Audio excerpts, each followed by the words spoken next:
Hoje nós vamos começar o capítulo 8, estudando a arrogância. Mais uma vez, o espírito de Irmã Dufour, ela volta nesse assunto. Parece até um pouco monotemático. Ela está falando geralmente as mesmas coisas. Mas por que ela está querendo ser tão assim repetitiva? Por que ela está querendo dizer isso?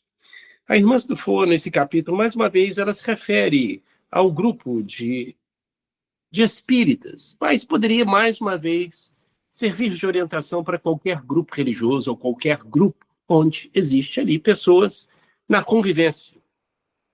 Então, esse estudo, ela começa fazendo uma exortação aqui do capítulo de Mateus, em Mateus, capítulo 20, e está no Evangelho segundo o Espiritismo, essa citação. Estudando a arrogância. Assim não deve entre vós, ao contrário, aquele que quiser tornar-se o maior, seja vosso servo. E aquele que quiser ser o primeiro entre vós, seja vosso escravo. Está no Evangelho segundo o Espiritismo. Ela começa, arrogância, eis um tema de extrema importância para ser meditado com nossos núcleos de amor cristão. E ela faz várias perguntas. Tenho arrogância? Como descobri-la? O que é arrogância? Um sentimento ou atitude? Qual a sua origem? Como se manifesta? Como perceber a atitude arrogante? O que fazer para superar essa doença moral? Como espíritas somos arrogantes? Como espíritas somos arrogantes? Como? Quando? Porque existe ainda arrogância em nossa conduta, apesar do conhecimento doutrinário. Vamos comentar esse apesar do conhecimento doutrinário, é muito interessante. Como nós já falamos outras vezes, a arrogância é justamente a postura de atitude de superioridade e presunção. E a arrogância, com certeza, a explicação mais lógica e coerente da prática psicológica é que a arrogância realmente é um mecanismo psicológico na tentativa de compensar nossas vulnerabilidades, nossas inseguranças que todos nós temos. Todos nós temos, independente da área específica, B ou C. Então, para nos defender, para nos blindarmos das nossas vulnerabilidades, das nossas inseguranças, nós acabamos, às vezes, podemos ter um comportamento arrogante. Porque a arrogância, a gente tende a vender uma imagem, vender justamente uma segurança que a gente não tem de fato. E isso realmente é um mecanismo nosso, na tentativa, mais uma vez, de sobrevivência. Aqui é a sobrevivência social, seja na área profissional, seja na área acadêmica, seja no ambiente familiar, principalmente também no ambiente religioso. Então, isso que ela está querendo dizer.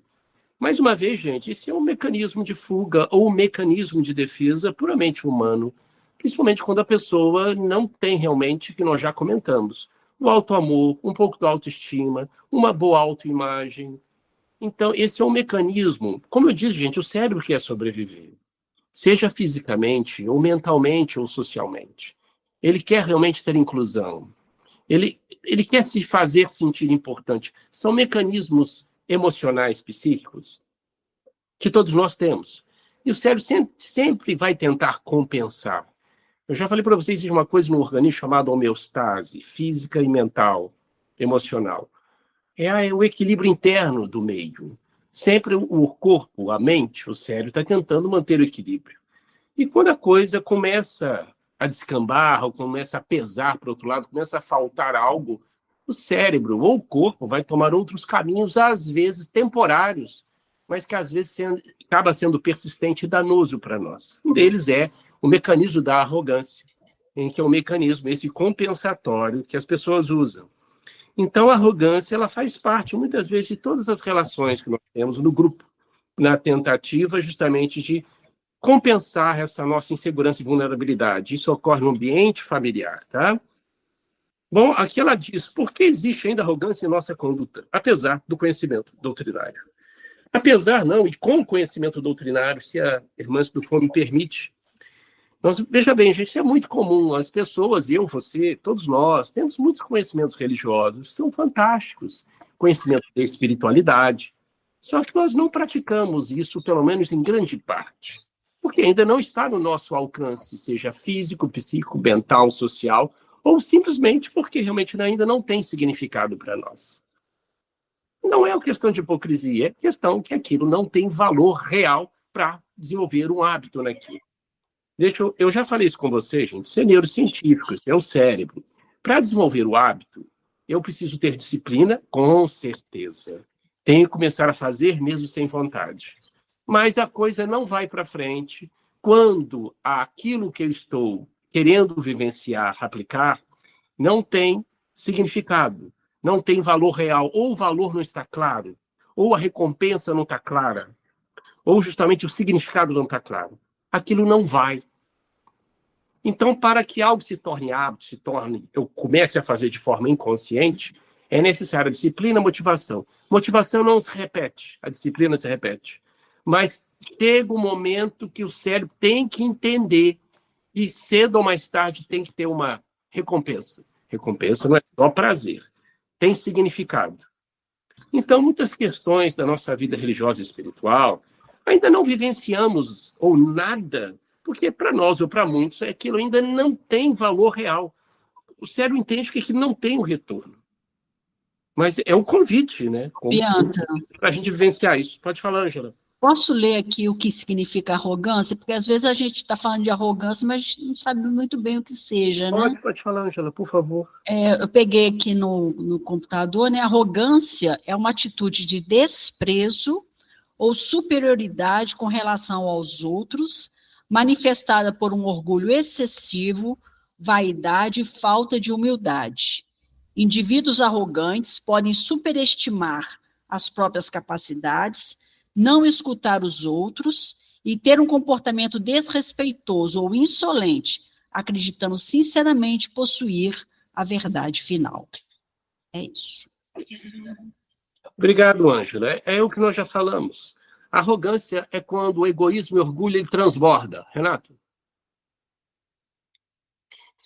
Obrigado, Renato. Obrigado, Ângela. São condições puramente humanas que todos nós estamos neste contexto. Quem nunca vivenciou isso, acho que nunca vai vivenciar, realmente é porque está vivendo em outro planeta, que eu não conheço. É uma outra espécie que eu não conheço. Deve existir. Está ainda na nossa mente apenas, né? No mundo da ficção para nós. Né? Segundo o Espiritismo, essa sociedade existe. Mas é viajar na maionese e a gente começar a querer conversar com ela sobre ela. Mas todos nós temos essas questões que faz parte da condição humana. Como diz o próprio André Luiz, nós estamos desenvolvendo a humanidade, né? Nem a espiritualidade, né? Questões de civilidade, de educação, de respeito. Isso é questão de humanização. Nós estamos ensaiando a humanização. Nós saímos da barbárie ou de viver plenamente do automático para começar a usar o nosso córtex pré-frontal, que nos permite fazer tantas coisas que o Evangelho está nos convidando há 2000 anos. Mas essa questão de saber muito sobre a questão religiosa e não vivenciá-la, isso pode levar até o que a gente chama de dissonância cognitiva. O que é dissonância cognitiva? Explicado pela psicologia e pela neurociência do comportamento. É isso, o indivíduo ele tem crença, mas ele não aplica aquilo. E ocorre justamente uma confusão no cérebro. Você está estudando uma coisa, mas não aplica. Quando isso acontece, você estuda uma coisa e não aplica, o cérebro começa a entender que aquilo não é importante para a sua sobrevida. É uma coisa simples. Imagina um indivíduo que ele tem muita cultura médica, mas nunca frequentou a faculdade de medicina, nunca frequentou o hospital, nunca tratou de ninguém. Ele tem uma cultura. Mas ele não tem aplicação. Quer dizer, esse indivíduo não pode ser médico. Mesma coisa, eu queria estudar engenharia. Imagina, eu teoria, mas nunca entrei num lugar para construir um prédio, para reformar, seja lá o que for.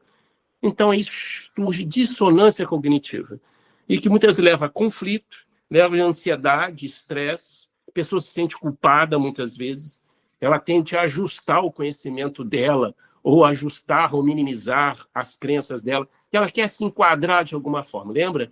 O pertencimento que nós precisamos. Então, quando pode acontecer, não estou querendo que vai acontecer, quando nós temos muito conhecimento doutrinário, seja em qual religião que seja, nós estamos falando aqui do espiritismo, mas qualquer religião, tem muito, mas não se aplica grande parte daquilo que você crê, pode ocorrer a dissonância cognitiva, em que passa a ter esse conflito interno. E aqui a pessoa realmente acaba se desanimando no sentido de querer vivenciar aquilo, porque ela passa a entender que aquilo é impossível. Então, existe uma coisa, gente, chamada de comportamento real e comportamento ideal. Então, muitas vezes, é um efeito colateral das nossas crenças religiosas. Nós queremos ter um comportamento idealizado. Isso ocorre no nosso mundo psíquico, no nosso pensamento. A gente passa a ser muito pensante sobre a espiritualidade. E achamos que essa espiritualidade está muito distante da nossa prática do dia a dia. Então, por isso que o espiritismo e o budismo têm coisas muito interessantes que tentam nos chamar para o contexto, para o dia a dia. Como o Renato colocou, colocar os pés no chão, estamos realmente na escola da vida. Somos literalmente sujeitos a todas as vulnerabilidades e inseguranças. Estamos ainda crescendo e assumindo a nossa humanidade. Então, por mais que nós tenhamos conhecimento doutrinário, religioso e evangélico, ainda estaremos longe de vivenciá-los integralmente. Porque o nosso perfil ainda é de puro aprendizes, a nossa natureza ainda é de ajustes. E eu lembro uma frase, eu acho que eu li essa frase de Jesus, né, semana passada, que está em Mateus capítulo 18, versículo 13, em que Jesus fala: eu não vim para o justo, eu vim para os pecadores. Eu acho uma das frases mais lindas do Mestre Jesus. Ele abraça a humanidade, ele faz um convite para mim e para você. Ele não está querendo o justo, ele não está querendo os anjos, arcanjos, os grandes espíritos superiores. Ele quer eu e você, todos nós. Os 6 bilhões de seres que estão no planeta, mais os bilhões que estão fora do corpo. Segundo o Espiritismo, existe essa estatística. Para um encarnado, nós somos 3 a 4. Segundo os espíritos, tem essa demografia entre nós. Mas vamos continuar aqui. A Irmã do Fogo continua. Os sábios guias da verdade oportunamente responderam ao Sr. Allan Kardec. De todas as imperfeições humanas, o egoísmo é mais difícil de desenraizar-se, porque deriva da influência da matéria. Exatamente. Influência de que o homem ainda é muito próximo de sua origem. Verdade. Não pôde libertar-se, para cujo entretenimento tudo concorre. Suas leis, sua organização social, sua educação. Muito feliz aqui essa passagem. Né? Allan Kardec, isso aqui está no Livro dos Espíritos, né? Não, no Evangelho, perdão. Então, realmente, foi muito feliz, porque realmente a arrogância é quando justamente o orgulho e o egoísmo transbordam. Eles se tornam disfuncionais. Como eu falei para você, gente, o egoísmo e o orgulho fazem parte justamente da constituição mental para que o indivíduo cuide de si, para que ele sobreviva, para que ele cuide, que ele tome banho, que escove os dentes, que preocupe com a sua autoimagem. Isso faz parte mesmo. Só que tudo é equilíbrio, homeostase, lembram? Quando realmente ele começa a transbordar, realmente acontece a arrogância, a falta de empatia e outros comportamentos que podem levar a danos de outras pessoas quanto à própria pessoa. Então, ela está muito próxima da matéria, das regiões mais profundas do nosso cérebro. Sobrevida. Isso é o orgulho e o egoísmo. Sobrevida. Ela continua aqui fortalecendo o que nós estamos falando. O estudo do sentimento do egoísmo, olha só, constitui elemento fundamental no entendimento de nossas necessidades espirituais. Significa estudar nossa própria história evolutiva. A sutil diferença entre pensar excessivamente em si, olha que interessante, e pensar em si com benevolência pode determinar a natureza de todos os sentimentos humanos. O excesso de interesse por si mesmo é um ciclo de ilusões que se repete sustentando o alto desamor em milênios de perturbação. A benevolência é a bondade efetiva que caminha de braços dados com a edificação da paz no interior. É muito diferente, gente, que ela diz, como nós já falamos sobre isso, o que é o auto-amor, os autocuidados, com aquele que pensa só em si. É a pessoa que pensa só em si, ela está tentando compensar justamente seu próprio autodesamor. Isto é, a pessoa perdeu o senso justamente de amar a si e os outros, porque ela praticamente não se inclui na autocompaixão. O egoísta, quando chega a se tornar disfuncional, ele tenta compensar a sua falta de auto-amor tentando tudo para si. É uma forma desesperada de tentar tudo para ele. Ele tenta compensar por não gostar de si, tentar tudo para ele, as coisas para ele, tudo para ele, tirar vantagem em tudo. Então, isso é uma tentativa de compensar o vazio por ele não se aceitar, não se gostar. Quando a pessoa se ama, ela se respeita, ela cuida bem de si, ela quer cuidar bem de outros, ela quer compartilhar de forma saudável. Essa é a diferença, realmente, entre aquilo que a gente pode fazer do autocuidado funcional e quando ele deixa de ser disfuncional. Oi, pode falar. Essa disfunção, ela gera uma doença, uma patologia? Há várias, Ângela. O excesso de egoísmo, o excesso de orgulho, a pessoa muito arrogante, isso pode trazer uma disfunção psicológica, neurológica? Não só isso, Ângela, como está comprovado em alguns trabalhos que a pessoa persiste no comportamento, ela pode levar deformidades, alteração morfológica e funcional em várias regiões do cérebro. Só para você ter ideia, obrigado pela pergunta, existem trabalhos, não sabe se é causa ou efeito, mas é uma associação. Pessoas com comportamento mais arrogante, elas têm uma hipoatividade de áreas cerebrais que são responsáveis pela empatia ou por entender as emoções alheias, que é uma região que eu já citei aqui, chamada de ínsula. Ínsula é uma região dentro do cérebro mais profunda, que uma das funções dela, é desenvolver ou reconhecer a empatia, ou entender emocionalmente a resposta das outras pessoas. Então, você vê como as nossas disfunções, quando elas persistem, elas podem se tornar realmente patológicas, necessitando até de terapia, às vezes de remédio, e todo o cuidado necessário, né? A pessoa acaba se tornando antissocial. E daí pode partir para outros comportamentos, né, gente? Sociopatia, ansiedade, a perda da empatia, e vai para outras alterações de comportamento já bem estudado pela psiquiatria, tá? Então, aquilo que eu falei com vocês, e a neurociência fala muito isso, gente. A diferença entre nós e o indivíduo dito doente psiquiátrico não é realmente apenas na intensidade da duração dos sintomas. Nós temos tudo que aquele dito paciente psiquiátrico tem. Nós temos tudo. Nós temos a ansiedade, nós temos o medo, nós temos a inveja, nós temos a impulsividade, todos nós temos. Só que aquele que tem o diagnóstico específico tem aquilo em alta intensidade, em duração plena e disfuncionabilidade. Passa a alterar a vida social, acadêmica, financeira, afetiva. Aí começa a respingar em todas essas áreas. Então, foi muito feliz a pergunta da Ângela, para vocês verem que ponto que pode chegar quando a gente deixa de ter auto-amor, autocuidado, não querer nomear as nossas emoções e sentimentos, negar o que sentimos. Tudo isso aí começa a criar justamente essas situações, chega a ser a disfuncionabilidade para depois voltar. Quer dizer, tem que chegar ao extremo do comportamento doentio para tentar voltar ao equilíbrio. Não deveria ser assim. Nós estamos aqui, todos nós, fazendo isso. Você que está me ouvindo, eu também. Porque quando a gente faz um discurso, o primeiro ouvido em que o discurso chega é o seu próprio. Ela, então, continua aqui citando Allan Kardec. O codificador ponderou, Allan Kardec, para quem não conhece. Não, a paixão está no excesso de que se acresceu a vontade. Nós já falamos sobre paixão. Visto que o princípio que lhe dá origem foi posto no homem para o bem, tanto que as paixões podem levá-lo à realização de grandes coisas. O abuso que delas se faz, que causa o mal. Eu fui muito feliz, sim. Como eu disse para você, gente, a paixão é chamada emoção secundária.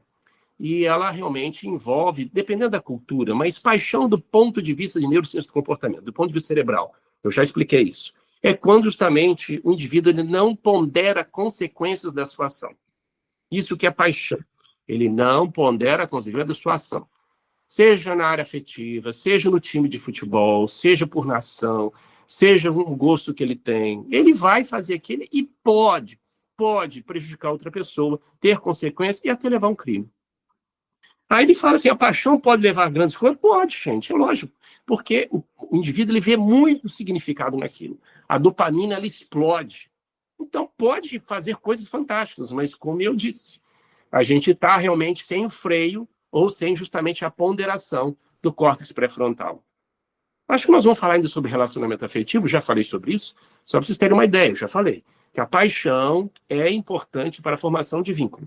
Todo mundo que está aqui com relacionamento afetivo hoje, não interessa, passou pelo período da paixão, ou maior ou menor grau. Seja justamente relação afetiva das pessoas com o mesmo sexo biológico ou de sexo biológico diferente. Não interessa. O cérebro, existe uma explosão neuroquímica no cérebro, muito semelhante ao que ocorre no cérebro dos animais no momento do acasalamento.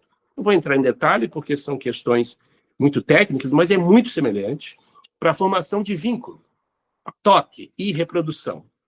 Então, todos passam por essa fase da paixão. E nessa fase da paixão, a pessoa justamente tem comportamento obsessivo. Quem aqui já vivenciou um pouco essa parte, a gente fica pensando na pessoa o tempo todo, principalmente os jovens. Fica aquela... Porque o jovem, só para vocês terem uma ideia, não tem um córtex pré-frontal ainda amadurecido. O córtex pré-frontal, ele só amadurece em torno dos 20 e poucos anos, 25, 27, 26. E o córtex pré-frontal é responsável pelo controle inibitório, controle das emoções. Durante a paixão, a dopamina muito elevada, ela reduz a atividade do córtex pré-frontal. Por isso que depois da paixão, a paixão cai e você passa a ver outra pessoa de fato como ela é. Então, a gente fala em neurociências que a paixão é uma espécie de demência transitória. Tem sentido nisso sim, porque a pessoa é capaz de tatuar o nome da pessoa querida numa região do corpo, depois se arrepender amargamente, ou fazer outras coisas. Então, vocês verem que a paixão, que tem maior ou menor grau, ela pode acontecer. Mas, do ponto de vista de neurocientífico, a pessoa pode se apaixonar até no último suspiro de vida, viu, gente? Não é coisas da juventude, não. A paixão é uma neuroquímica do cérebro que leva a pessoa a procurar esse vínculo, tá? E pode sentir isso em outras situações, não é somente por uma outra pessoa. Embora o principal mecanismo dela é envolvendo o afeto, a aproximação de outra pessoa. Então, se vocês estão tendo uma ideia, estou explicando para vocês o mecanismo básico da paixão. A dopamina está muito elevada, pensamentos obsessivos, recorrentes, impulsividade, a pessoa perde sono, tem um cérebro hiperativo, no sentido de querer estar com aquela pessoa ou querer estar com um objeto em X ou Y, A ou B ou C ou D. Então, a pessoa chega a não realmente antever consequências. Então, o Espírito da Verdade foi muito feliz em dizer isso realmente. A paixão pode levar à realização de grandes coisas, mas, na maioria das vezes, não. Porque a impulsividade pode ser muito grande, né? Uma pessoa tem que ter realmente muito crivo da razão, muito autocontrole, antecipar consequências, antever consequências, para ter realmente essa paixão no peito. Bom, a paixão, então, faz parte da nossa condição humana, viu, gente? Não só para o acasalamento, mas para outras coisas. Isso é tipicamente humano. Ela continua. Na fieira do tempo, o egoísmo sofreu mutações infinitas que compõem a versatilidade de toda a estrutura sentimental do ser. Muito interessante o que ela fala, concordo, tem aqui embasamento científico. Que o egoísmo, ele realmente sofreu adaptações de acordo com a cultura e das condições. O egoísmo é para a nossa, o quê? Para a nossa sobrevida, para a sobrevida da família, da espécie, do grupo, da tribo. E, de acordo com a cultura, a própria cultura religiosa, a questão da empatia, da caridade e etc., faz com que a gente comece a moldar esse egoísmo. Ele pode até ser exacerbado, de acordo justamente com a influência do ambiente. Eu lembro que eu já falei isso várias vezes, o ambiente é um potente modelador de crenças e comportamentos, mas modela mesmo. E o ambiente, eu já falei, você que está me ouvindo ou nunca ouviu falar isso, não sou eu, neurociências, são coisas simples, desde o que você escuta na sua casa, a roupa que você veste, a comida que você usa, as conversas que você tem todo dia, ou com você mesmo, ou com seus familiares, o que você assiste, o que você lê, isso vai formando as suas crenças e seus comportamentos. E mais, eu já falei para vocês que existe um aspecto da nossa memória chamado Prime. O Prime é justamente aquela memória que você não está realmente achando que está ouvindo ou vendo, mas o seu cérebro está captando aquilo. E ele realmente fica com aquelas informações. As chamadas mensagens subliminares que falam. Eu já falei com vocês só para... Eu quero enfatizar como isso é importante, gente, a questão do ambiente. E a questão dessas mensagens subliminares. Eu já falei para vocês, já foi feita pesquisa com pessoas em que ela ficava vendo várias imagens repetidas na frente delas. Várias imagens. Essa pessoa está sendo monitorada na sua sudorese, frequência cardíaca, atividade elétrica cerebral, está sendo monitorada. Então, várias imagens passavam nos olhos dessa pessoa. Imagens de cachorro, de gato, de carro, dinheiro, alguém comendo, fruta, e de repente passava rápido a imagem de uma pessoa tentando esfaqueá-la. E passava outras imagens rápidas, de gatinho, de fruta, de rosa, e outra pessoa tentando esfaquear. Aí depois, na entrevista, falaram assim, você ficou com medo, não ficou? Eu disse, não tive medo de nada, não. Você se lembra que teve uma pessoa querendo esfaquear uma imagem? Eu disse, não lembro de nada. 80% das pessoas não lembravam dessa imagem, gente, quase 80%. Então, depois foram monitorar que quando apareceu aquela pessoa esfaqueando, que elas não lembravam de tantas imagens, o cérebro, o organismo respondeu com sudorese, midríase, disparo de adrenalina, o coração disparou, quer dizer, disparou nela a reação de luta e fuga. Então, isso é uma experiência demonstrando, gente, como nós somos ainda influenciados por várias informações no meio que a gente não lembra, você não tem consciência, mas o seu cérebro registrou aquele momento. Então, vocês verem, eu estou querendo dizer, enfatizar isso, a importância do ambiente, da cultura, de que nós recebemos as influências, de que pode ainda reorganizar muitas das nossas crenças e emoções que nós já temos. Aqui nós estamos falando de egoísmo, né? O egoísmo sofre essas mutações ao longo do tempo, né? O ambiente pode exacerbar o egoísmo, como ele pode justamente temperar ele, como a questão da religião, do altruísmo, da caridade. Ele ajuda a temperar ele, não é arrancar ele, a temperar, a modular ele. Nós sabemos que uma sociedade de consumo, uma sociedade que não tem nenhuma importância na questão da religiosidade, da espiritualidade, pode exacerbar esse egoísmo. Uma sociedade muito competitiva, e vai por aí afora. Então, a gente está falando como o ambiente pode exacerbar esses sentimentos que nós já temos, diminuir ou modulá-los. Vamos lá, ela continua falando. O abuso desses germes, olha só que fantástico, de luz, que bacana que ela fala germes de luz aqui, tem constituído o entrave ao longo dos tempos. A paixão, a ausência de domínio sobre a gerência da vontade, ensejou reflexos perniciosos, cujas raízes encontram-se no egocentrismo, estado mental de fechamento nas nossas próprias criações. É o egocentrismo, está entornando o egoísmo, está entornando o orgulho. Aquela pessoa que está pensando só em si e tudo para ela. Tem uma disfunção, ela tem algo que precisa ser sanado, trabalhado. É a ausência dela mesma. Aí ela continua. Nessa linha de evolução, o instinto de conservação desenvolveu a posse como sinônimo de proteção. É o que nós estamos falando. Vindo a constituir o núcleo da tormenta humana, como asseveram acima os sábios orientadores da verdade. O egoísmo é o mais difícil de desenraizar-se, porque deriva da influência da matéria. Como eu disse, gente, aquilo que eu já falei, o egoísmo faz parte da nossa sobrevida e sempre vai existir enquanto existir seres humanos ou espécie humana na face da Terra. Ele faz parte da nossa sobrevivência. Quando a gente deixa se guiar por esses automatismos cerebrais, a gente vai deixar se guiar pelo egoísmo. E tantas outras funções importantes para nós. A inveja, o medo, a raiva, tudo isso são emoções e sentimentos adaptativos ao meio, para que a gente possa sobreviver, seja fisicamente, seja emocionalmente, seja socialmente. Já falei para vocês que o nosso cérebro quer comer, dormir, reproduzir, procurar abrigo. Se a gente fosse viver só disso, a gente nem estaria aqui, lendo, estudando ou fazendo muito mais além do que a gente faz. A gente estaria vivendo no mundo da pedra. Então, é esse chamamento que os espíritos querem nos dar. O egoísmo vai existir e ele precisa ser mais do que nunca modulado. É por isso que nós temos uma região muito desenvolvida, que somente o ser humano tem, que é o córtex pré-frontal. Que ele é capaz de dar novos significados, ele é capaz justamente de modular, ele é capaz de antever consequências, controle inibitório, controle emocional. A gente tem condições de desenvolver isso, de treinar isso.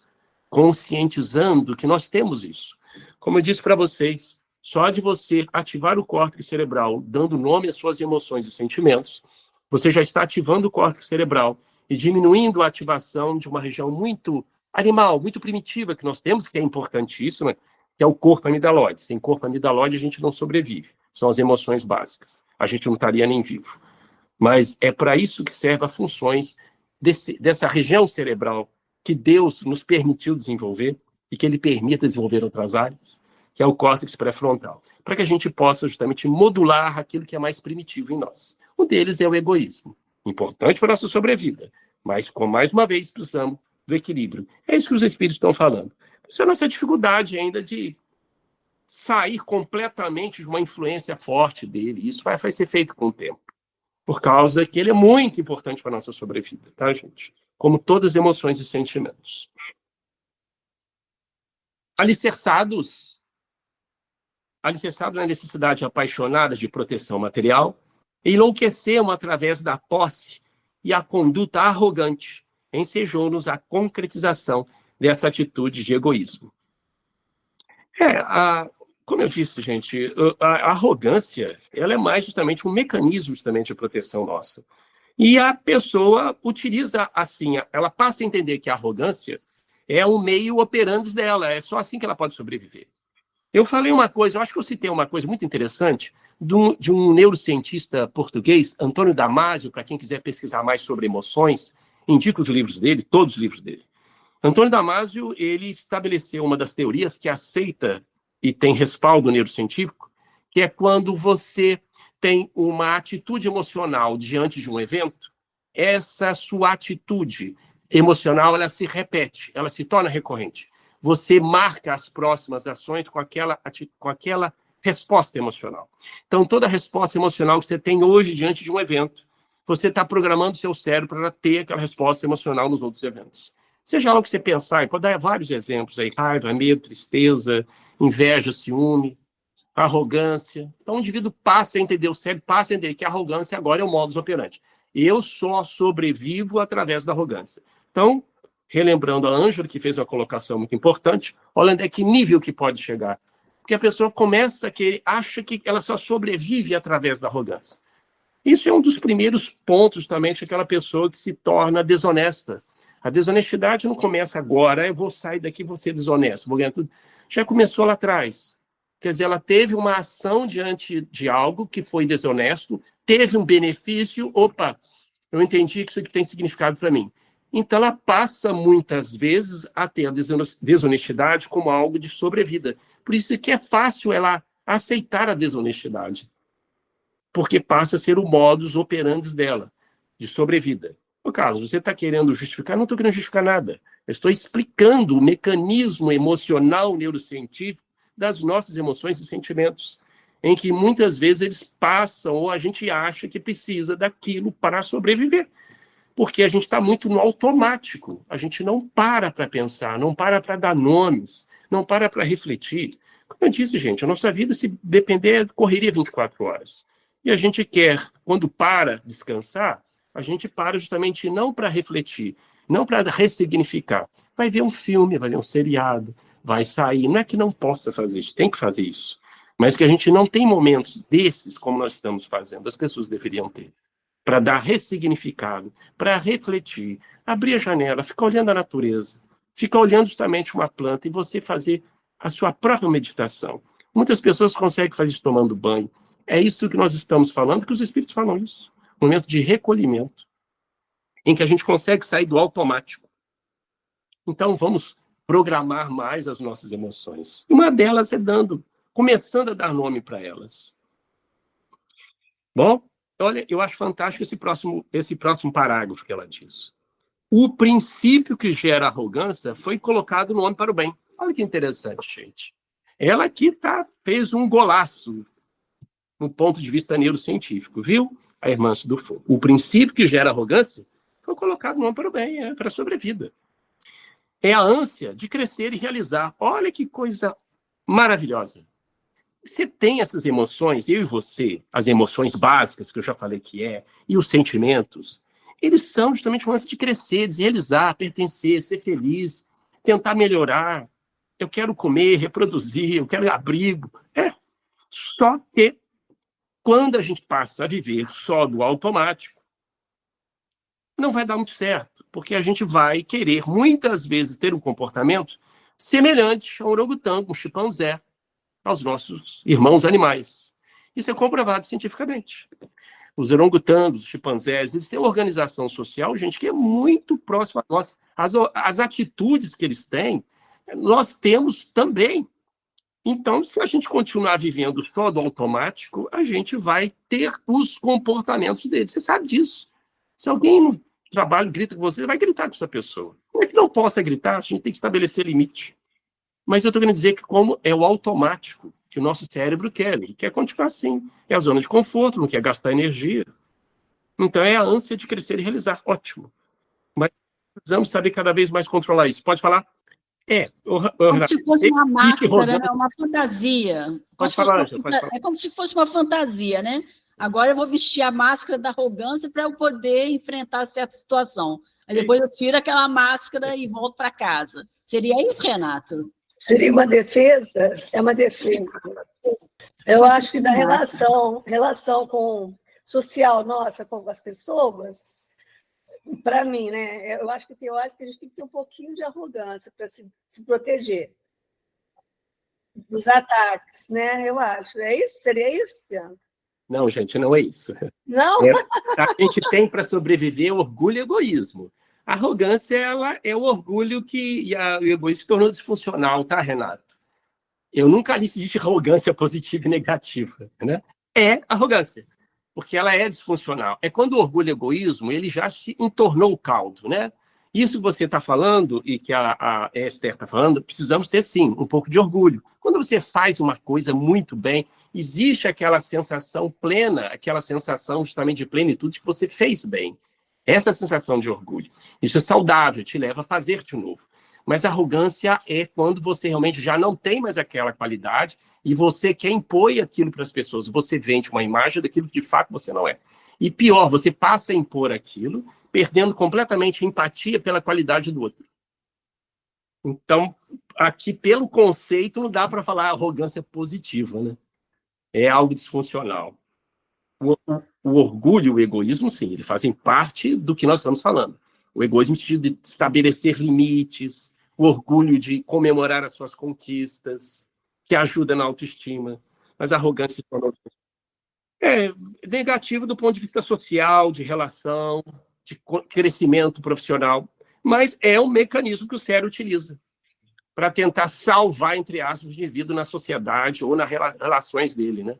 Ele entende que tem que viver naquela forma. Mas não é nada saudável. Seria disfuncional, então, igual você fala, né? A arrogância é disfuncional. É, lógico, porque realmente, como ele falou, é uma tentativa de compensar nossas vulnerabilidades, é uma tentativa de compensar justamente as nossas inseguranças, né? Nosso teto de vidro e pés de barro, mas realmente numa forma muito disfuncional, porque você passa justamente a ter uma personalidade, uma persona, você trabalha para ter aquela persona, que é completamente diferente daquilo que você é de fato. Você não tem aquelas qualidades, você não tem aquelas habilidades, e você tem de vender aquilo. Olha o trabalho que você está tendo. Até o momento que você passa a querer sempre viver dessa forma. Porque você não dá o braço a torcer, você passa a não crescer mais, porque acha que não precisa aprender nada, está fechado para qualquer opinião. E os espíritas chamam isso de obsessão. Para mim, isso é uma auto-obsessão, se me permite aqui. Você que não é espírita, está me escutando. Existe uma coisa muito comum que foi estudado por Allan Kardec, que é a auto-obsessão. É quando realmente a pessoa ela produz as próprias doenças dela, que é mais comum do que a própria obsessão. Mas é isso, tá? É disfuncional, porque ela passa justamente a diminuir o seu crescimento, o seu florescimento como pessoa, e passa justamente a perder a empatia e se distanciar das pessoas. Ela continua. Oi, pode falar. Opa, acabou, desculpa. Tá, joia, gente. Quer alguma pergunta, algum comentário final? Esse capítulo é grande, hein? Então vamos orar, então, meus amigos. Vamos orar, então. Vamos agradecer os espíritos que estão aqui na nossa volta, são familiares dessas e de outras vidas, que vêm nos abraçar neste final de tarde, nesse início de noite. Vamos sentir o abraço deles, companheiros que estão colocando a mão no nosso coração, no nosso mundo íntimo. Eles estão dizendo para nós, estamos aqui com vocês. Eu também passei por isso. Nós estamos te apoiando. Eles falam isso a nós. Vamos escutar esses amigos, familiares, no nosso dia a dia. Querido Jesus, permita que os nossos mentores espirituais que estão no nosso ambiente, em cada casa, fluidifiquem nossas águas, nossos alimentos, que proteja nosso ambiente, fazendo a asepsia de toda a psicosfera onde nós estamos. Muito obrigado, mestre, que possamos levar esses conhecimentos para o nosso dia a dia, de seres humanos, que aspiram à espiritualização. Muito obrigado, Senhor, que assim seja.